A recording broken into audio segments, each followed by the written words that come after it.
Ay abaw, nandito na naman yung tattoo artist niyong ulagi na yo. Amoy buga pa yung batang yan, katakawan maglulu ay. Oh no!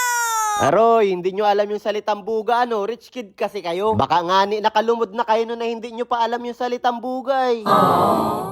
Ayan na, nagumpisa na nga ni magtato yung ulaging bata ayo. Yang inatatuan man din na yan ay tropa niya, ulagin din yan. Kasabay niya yan paglulo nung araw ay.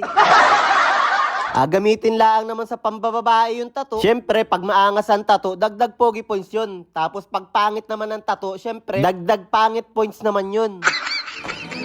Bakit nga ni ang lakas ng apil ng mga lalaki pag maangas ang tato, ano? Laglagan man din yung panty ng mga babae. Ay, totoo yun. Ako ang buhay na patunay. Wow! Sa mga walang tato dyan at jowa, alam nyo na, magpatato na kayo. Ang dami ko ng client na walang jowa nung wala pang tato, ay nung natatuan ko man din ay panay-panay man din. Inapagsabay-sabay pa anong salawahan, anong kapal man din ang muka.